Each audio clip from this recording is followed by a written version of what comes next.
امروز در ایران صحنه‌های روزمره وجود دارد که ارزش آن را دارد تا جهان از آن بیاموزد.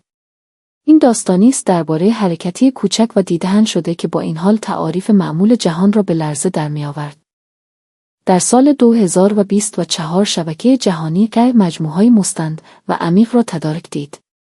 هدف این برنامه با عنوان چشماندازی برای جهانیان کاوش در ذات جامعه بشری از دریچه نظم فرهنگی و وجدان عمومی ملت‌ها بود. و برای نخستین قسمت قرعه به نام ایران افتاد. نریشن، اینجا نه یک مکان توریستی مشهور مانند تخت جمشید است و نه صحنه یک رویداد خبری پرهیاهو.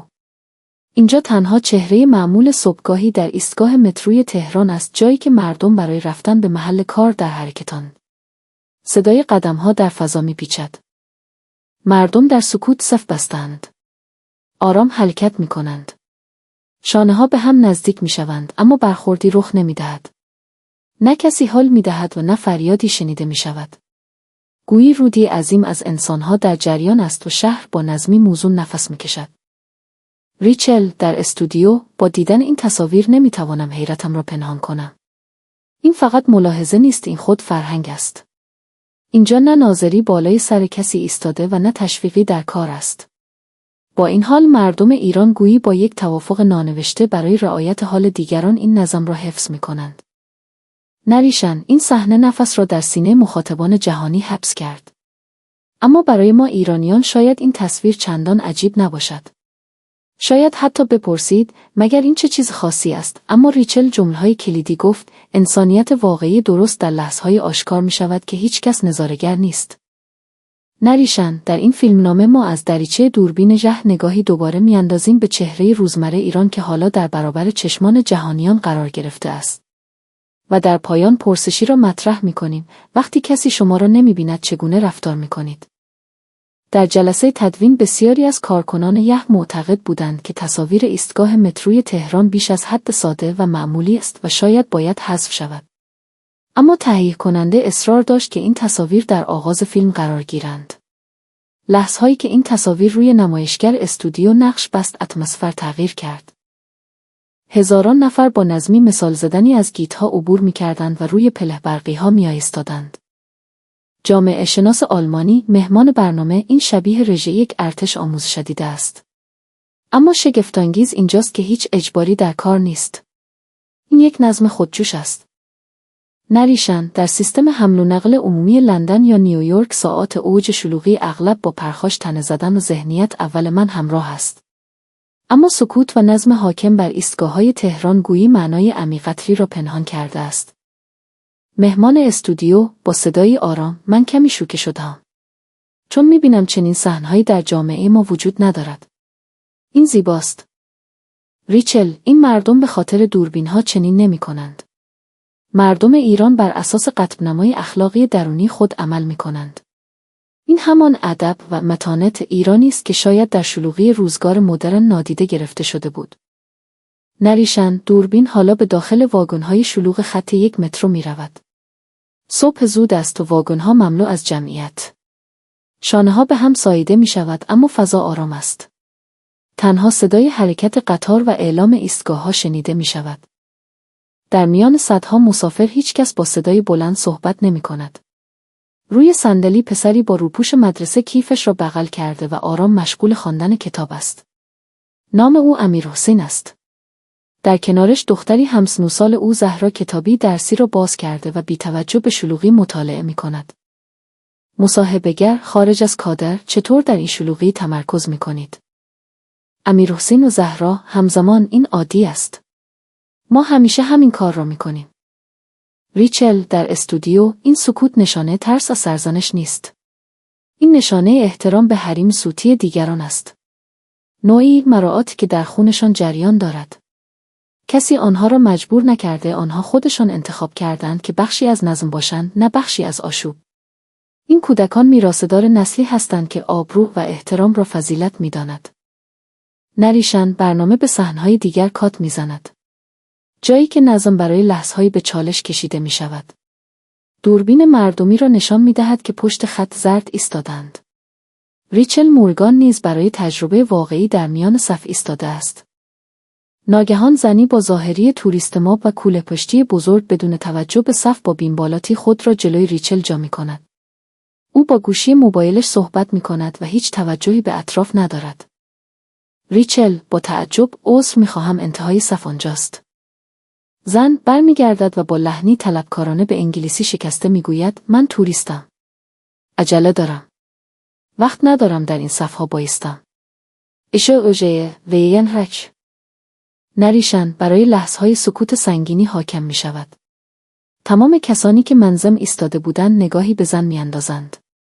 اما هیچ کس فریاد نمی‌زند. هیچ کس دعوا راه نمی‌اندازد. نگاه‌ها پر از خشم نیست، بلکه پر از نوعی تأسف و شکیبایی است. ریچل در استودیو: در آن لحظه فکر کردم الان دعوا می‌شود. اما واکنش مردم ایران مرا شگفت‌زده کرد. آنها فقط با متانت سر تکان دادند و راه را کمی باز کردند، گویی می‌خواستند بگویند او غریبه است و فرهنگ ما را نمی‌داند، ما باید بزرگوار باشیم. این گذشت و مهمان‌نوازی حتی در برابر بی‌نظمی چیزی بود که استودیو را ساکت کرد. مردم ایران می‌دانستند که رفتار آن زن بازتابی از فرهنگ آنها نیست. نظم آنها با بی‌نظمی یک غریبه فرو پاشید. نریشن: ریچل به دنبال ریشه‌های این رفتار می‌گردد. گروه فیلمبرداری به قلب تپنده تهران بازار بزرگ می‌روند. در میان هیاهوی موتورسیکلت‌ها و گاری‌های باربری دوربین به طور اتفاقی پسربچه‌هایی را شکار می‌کند. نام او رضا است. رضا منتظر ثبت شدن چراغ عابر پیاده است. خیابان خلوت است و هیچ ماشینی نمی‌آید، اما او همچنان ایستاده است. وقتی چراغ سبز می‌شود او حرکت می‌کند. ناگهان چشمش به کیف پولی می‌افتد که روی زمین افتاده. اطراف را نگاه می‌کند. توریست‌ها سرشان در گوشی است. کاسب‌ها مشغول کارند. کسی او را نمی‌بیند. رضا خام می‌شود، کیف را برمی‌دارد و بدون لحظه‌های تردید مسیرش را کج می‌کند و به سمت کیوسک پلیس در نبش چهارراه می‌رود. ریچل: او این کار را نکرد تا در اینستاگرام وایرال شود. او نمی‌دانست ما در حال فیلمبرداری هستیم. او کیف را برداشت چون در باور او خدا می‌بیند. این همان وجدان بیداری است که نیاز به دوربین مدار بسته ندارد. این همان امانتداری است که نسل به نسل منتقل شده است. نریشن: این ارزش‌ها از کجا می‌آیند؟ دوربین به یک مدرسه دولتی می‌رود. زنگ خورده است اما بچه‌ها به خانه نمی‌روند. آنها جارو به دست گرفته‌اند. یکی تخته را پاک می‌کند، یکی نیمکت‌ها را مرتب می‌کند. این تنبیه نیست. این بخشی از برنامه روزانه است. آنها یاد می‌گیرند که شهردار کلاس خود باشند. معلم مدرسه: در مصاحبه ما به بچه‌ها یاد می‌دهیم که مسئولیت محیطی که در آن زندگی می‌کنند با خودشان است. انتظار نداشته باشند کسی دیگر بیاید و برایشان تمیز کند. این تمرینی است برای زندگی اجتماعی. ریچل: در بسیاری از کشورهای غربی والدین شاید اعتراض کنند که چرا فرزند ما باید نظافت کند. اما در اینجا این درس مسئولیت پذیری است. این ریشه همان رفتاری است که در مترو و بازار دیدیم.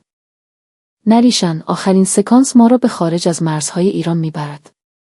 ورزشگاهی پس از یک مسابقه فوتبال. سکوها پر از لیوانهای پلاستیکی و کاغذ است. اما در گوشهای زنی تنها آرام آرام مشغول جمع کردن زباله هاست. او ایرانی است. نامش سارا. کسی به او پولی نداده. کسی از او نخواسته. او فقط دستکش پوشیده و بی صدا کار میکند. سارا در مصاحبه با برخی دوستانم گفتند ولکن، چرا خودت را خسته میکنی؟ اما من فکر میکنم هر جا که هستم نماینده فرهنگ کشورم هستم. من این کار را میکنم چون وظیفه انسانی من است، حتی اگر کسی نگوید آفرین. نریشن: تصویر سارا که کیسه زباله را حمل میکند در استودیو پخش میشود. یک مفسر فرانسوی: این که کارهای خوب ساده تبدیل به خبر میشوند نشان دهنده نقص جامعه جهانی ماست. اما اینکه این رفتار برای یک ایرانی وظیفه تلقی میشود نشان دهنده غنای فرهنگی آنهاست. ریچل رو به دوربین با لحنی پراحساس: در پایان این سفر من درس بزرگی گرفتم. نظم در ایران یک قانون خشک نیست، یک عادت قلبی است. آنها صف می‌بندند، سکوت می‌کنند و امانت دارند، نه برای اینکه کسی نگاه می‌کند بلکه برای اینکه باور دارند درست بودن نیازی به تماشاگر ندارد.